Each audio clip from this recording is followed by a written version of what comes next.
তরে খুশবু ছড়ায়, যে ফুল যুগ যুগান্তরে খুশবু ছড়ায়। একে সে ফুল মোরা মনেরই কাবায়, একে সে ফুল মোরা মনেরই কাবায়, যে ফুল যুগ যুগান্তরে খুশবু ছড়ায়। সকলে মহব্বতে জিকির করেন সুবহানাল্লাহ, আলহামদুলিল্লাহ, লা ইলাহা ইল্লাল্লাহ। সুবহানাল্লাহ, আলহামদুলিল্লাহ, লা ইলাহা। কে আসো চাও যেতে জান্নাতে, ফিরে আসো তুমি রবের পথে, এ পথেই আছে শুধু মুক্তি হায়। লা ইলাহা ইল্লাল্লাহ, জোরে লা ইলাহা। আসমানে আল্লাহ জমিনে আল্লাহ, আসমানে আল্লাহ জমিনে আল্লাহ, হায়াতে আল্লাহ মৌতে আল্লাহ। লা ইলাহা, জোরে লা ইলাহা, লা ইলাহা ইল্লাল্লাহু মুহাম্মাদুর রাসূলুল্লাহ। সকলে বলেন সাল্লাল্লাহু আলাইহি ওয়াসাল্লাম। পূর্ব দারিয়াপুর যুব সমাজ তথা প্রবাসীদের উদ্যোগে প্রথম বাৎসরিক তাফসিরুল কোরআন মাহফিলের সাহেবী সদর জনাব সভাপতি, এতদ অঞ্চলের সম্মানিত শ্রদ্ধাভাজন আলেম আমার জামাই জনাব হযরত মাওলানা আব্দুস সাত্তার, আজকের মাহফিলের সম্মানিত আমন্ত্রিত অতিথিবৃন্দ, সম্মানিত আলোচকবৃন্দ, সামনে বসা দিনদার পরহেজগার ভাইয়েরা, বাবাজিরা, পর্দার অন্তরালে মা ও বোনেরা, সকলের প্রতি হৃদয় নিংড়ানো সালাম। আসসালামু আলাইকুম রহমতুল্লাহি তাআলা ওয়া বারাকাতুহু। মহান আল্লাহ সুবহানাহু ওয়া তাআলার মহান দরবারে লাখো কোটি শুকরিয়া, যে মহান তাবারক ওয়া তাআলা অত্যন্ত দয়া করে, মায়া করে, মহাব্বত করে আল্লাহ সুবহানাহু ওয়া তাআলা 5ই আগস্ট পূর্ণাঙ্গ বাক স্বাধীনতার একটা স্বাধীন বাংলাদেশে আমাদেরকে যে আল্লাহ সুবহানাহু ওয়া তাআলা তরুণ যুবকদের রক্তের বদৌলতে যে আল্লাহ রাব্বুল আলামিন নতুন একটি স্বাধীনতা আমাদেরকে দিয়েছেন, সে আল্লাহর দরবারে প্রাণ খুলে শুকরিয়া জ্ঞাপন করি। সকলে বলি আলহামদুলিল্লাহ, আরো জোরে বলেন আলহামদুলিল্লাহ। আজকের এই মাহফিলে আসতে পেরে আপনারা খুশি না বেজার? জোরে বলেন খুশি না বেজার? আজকের এই মাহফিল এমন একটি সময় অনুষ্ঠিত হচ্ছে, বিগত দিনে, বিগত বছরের এই দিনে তাম বাংলাদেশের আনাচে কানাচে হাজারো হাজার মাহফিল, শত শত তাফসিরুল কোরআন মাহফিল, প্রশাসনের অনুমোদন এই নাটক করে তাম বাংলাদেশের অসংখ্য তাফসির মাহফিল বন্ধ করা হয়েছিল। কথা বলেন ঠিক কিনা? কিন্তু আল্লাহ রাব্বুল আলামিন বলেছেন, আমি ধরি না, ধরলে পরে ছাড়ি না। ইন্না বাতশা রাব্বিকা লাশাদীদ, আল্লাহ ধরা বড় শক্ত ধরা। আল্লাহ রাব্বুল আলামিন তার চেয়েছিল 41 সাল, 50 সাল। আল্লাহ রাব্বুল আলামিন বলেছেন, আমার ধরা বড় ধরা। সুতরাং আমার ধরাশায়ী যখন শুরু হয়ে যাবে, 41 বছর নয়, 45 মিনিট সময় তোমাদেরকে দেওয়া হবে না। কথা বলেন ঠিক কিনা? যে আল্লাহ রাব্বুল আলামিন আমাদেরকে একটি সুন্দরতম সময় আল্লাহ রাব্বুল আলামিন দান করলেন, সে আল্লাহর শুকরিয়া আমাদের আদায় করি। আবারও বলি আলহামদুলিল্লাহ। কোরআনুল কারীমে আল্লাহ রাব্বুল আলামিন ঘোষণা করেছেন, লাইন শাকারতুম লাযীদান্নাকুম ওয়া লাইন কাফারতুম ইন্না আযাবি লাশাদীদ। বান্দা যদি আমার নিয়ামত পেয়ে শুকরিয়া জ্ঞাপন করে, আমি আল্লাহ বান্দার নিয়ামত কি বহুগুণে বাড়িয়ে দিব। জোরে জোরে বলেন সুবহানাল্লাহ। সুতরাং আমরা যে কথা বলতে পারছি, আমাদের সম্মানিত অতিথি বললেন যে আমরা কথা বলতে পারছি, আমাদের আর কোনো অনুমোদন, কোনো কারো মনে করেন যে কারো কাছে যাওয়া লাগছে না। আমাদের যে বাক স্বাধীনতা আল্লাহ রাব্বুল আলামিন দিয়েছেন, আল্লামাহুল বায়ান, যে বয়ান করার ক্ষমতা রাব্বুল আলামিন আমাদেরকে দিলেন। আমাদের পৃথিবীর মানুষ আল্লাহ রাব্বুল আলামিন এই পুরো জমিনটাই আল্লাহ রাব্বুল আলামিনের জন্য, মানুষের জন্য আল্লাহ রাব্বুল আলামিন রক্ষা করে দিয়েছেন। সুতরাং জমিনে যেখানেই কথা বলতে চাইবে, মুমিন যেখানেই কথা বলতে চাইবে, সেখানেই মজলিস করে আল্লাহ রাব্বুল আলামিনের কথা বলতে পারবেন, কোনো বাধা নাই। জোরে জোরে বলেন সুবহানাল্লাহ। আমার আপনজনেরা, তাহলে কোরআনের এই মাহফিলে আসতে পেরে আপনারা খুশি? আল্লাহ রাব্বুল আলামিন আমাদেরকে নিয়ামত দিয়েছেন, এজন্য আমরা আরো বড্ড খুশি। কিন্তু যারা এই কোরআনের মাহফিলে আপনারা এসেছেন, যারা আপনারা মঞ্চে ময়দানে বিভিন্ন চায়ের দোকানে বিভিন্ন রকমের আড্ডায় আছেন, আল্লাহ রাব্বুল আলামিন বলেছেন কোরআনওয়ালা মানুষ যারা হবে, ইমানদার যারা হবে, আল্লাহ রাব্বুল আলামিন এই কোরআন শোনার কারণে, কোরআন তাদের কর্ণকহরে পৌঁছে যাওয়ার কারণে তারা ওই ময়দান ছেড়ে কোরআনের ময়দানে চলে আসবেন। জোরে জোরে বলেন আল্লাহু আকবার। একান্ত প্রিয় বন্ধুরা আমার, আল্লাহ রাব্বুল আলামিন কোরআনুল কারীমের ভিতরে সাফ ভাবে জানিয়ে দিয়েছেন, ওয়াইযা তুলিয়াত আলাইহিম আয়াতুহু যাদাতুহুম ঈমানাও আলা রাব্বিহিম ইয়াতাওয়াক্কালুন। আল্লাহু আকবার।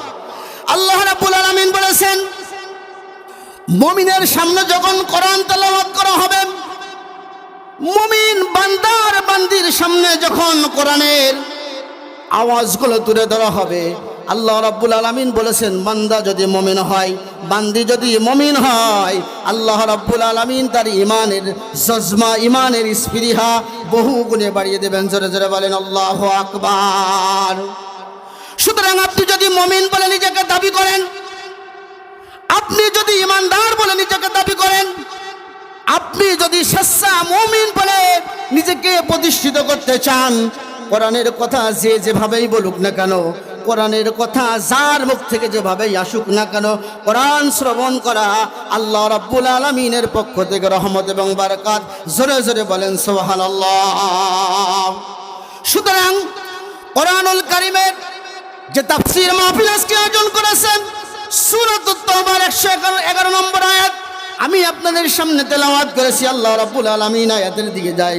আল্লাহ রাব্বুল আলামিন আজকে পূর্ব দারিয়াপুরের যুব সমাজ তথা পুরবাসীরা সুন্দর আয়োজন করেছেন, যে এই যুবকেরা আজকের এই শীতের দিনে তারা ইচ্ছা করলেই কনসার্ট দিতে পারতেন, ইচ্ছা করলেই তারা গান বাজনার মজলিস করতে পারতেন।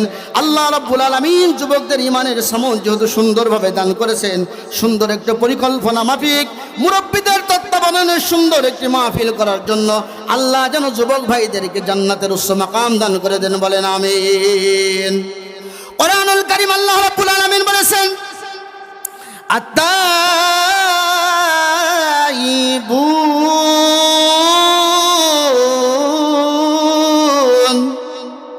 আল্লাহ রাব্বুল আলামিন বলেছেন, মুমিন যদি হতে চাও তাহলে তোমার কয়েকটা গুণাবলী তোমাকে অর্জন করতে হবে।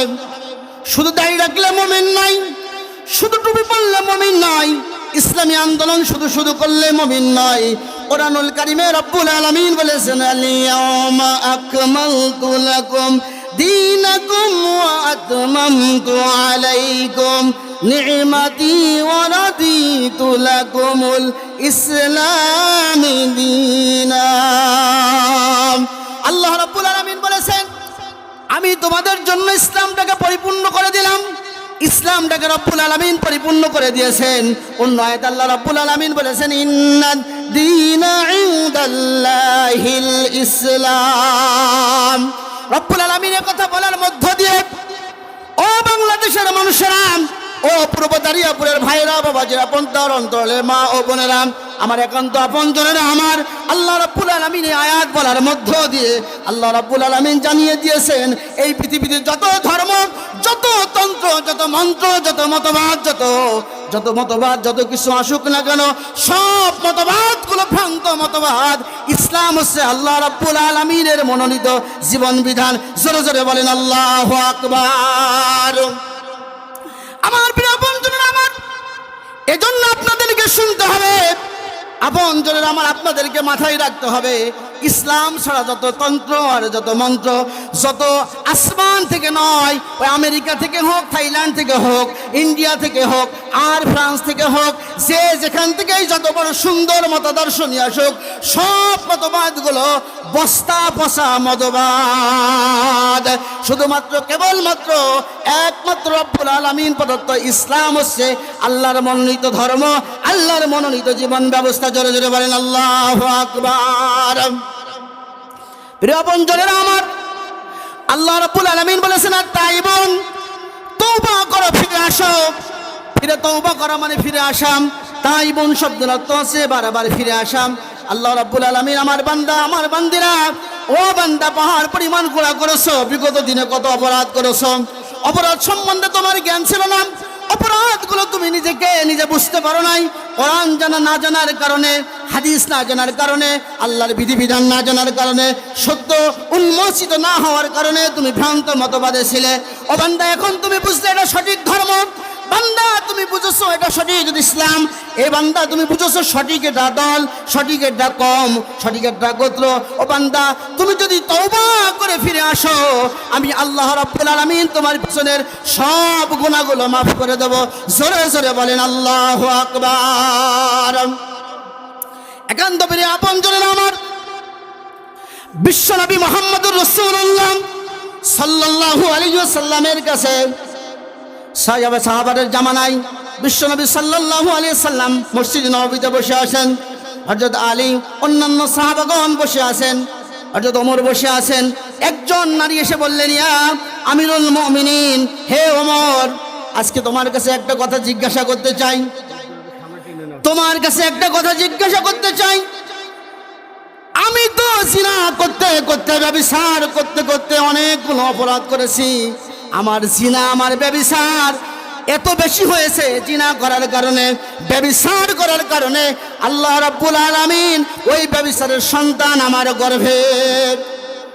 হে আল্লাহ রাসূলের সাহাবারা, আপনারা বলে দেন, ও নবীর সাহাবারা বলে দেন, আমি এখন তো ফিরে আসতে চাই। আমি আমার অপরাধের জন্য অনুতপ্ত হলাম, আমি আমার অপরাধের জন্য অনুশোচনা বোধ আমার জাগ্রত হলো। এখন আমি তো বিশ্বাস করতে চাই, আমি যদি ফিরে আসি আল্লাহ তাআলা আমাকে মাফ করবেন কিনা। একান্ত প্রিয় আপনজনেরা আমার, সাহাবারা বললেন, নারী, তোমার জীবনের যত বড় অপরাধ, এই অপরাধ তো ক্ষমার অযোগ্য অপরাধ। একান্ত প্রিয় আপনজনেরা আমার, বিশ্বনবী মুহাম্মদুর রাসূলুল্লাহ সাল্লাল্লাহু আলাইহি ওয়াসাল্লাম কথাটা শুনলেন, এবং শোনার পরে বিশ্বনবী মুহাম্মদুর রাসূলুল্লাহ সাল্লাল্লাহু আলাইহি ওয়াসাল্লাম এগিয়ে গেলেন। একান্ত প্রিয় আপনজনেরা আমার, নবী করিম সাল্লাল্লাহু আলাইহি ওয়াসাল্লাম ওই মায়ের কাছে জিজ্ঞাসা করলেন, তোমার অপরাধগুলো তুমি বর্ণনা করো। ওই মা বললেন, আমি অপরাধ এমন বেশি অপরাধ করেছি, অপরাধের করার কারণে এই ব্যভিচারের সন্তান আমার গর্ভে। ইয়া রাসূলুল্লাহ, ইয়া হাবিবাল্লাহ, আমার অপরাধ কি মাফ হবে নাকি? নবী করিম সাল্লাল্লাহু আলাইহি সাল্লাম বললেন, হ্যাঁ, অবশ্যই তোমার অপরাধগুলো মাফ করে দেবেন আল্লাহ। আমার আল্লাহর নাম গফুর, আল্লাহর নাম গফফার, আল্লাহর নাম রহিম, আল্লাহর নাম রহমান। আল্লাহ রাব্বুল আলামিন অবশ্যই অবশ্যই তোমার গুনাহগুলো মাফ করে দেবেন। জোরে জোরে বলেন সুবহানাল্লাহ। একান্ত প্রিয় আপনজনেরা আমার, বিশ্বনবী মুহাম্মদুর রাসূলুল্লাহ সাল্লাল্লাহু আলাইহি সাল্লাম বললেন, তোমার গর্ভের সন্তান যখন ভূমিষ্ঠ হবে, তুমি আবার আরেকদিন আমার সাথে দেখা করো। একান্ত প্রিয় আপনজনেরা আমার, বিধবা মহিলা চিন্তা করলেন, কবে আমার সন্তান ডেলিভারি হবে?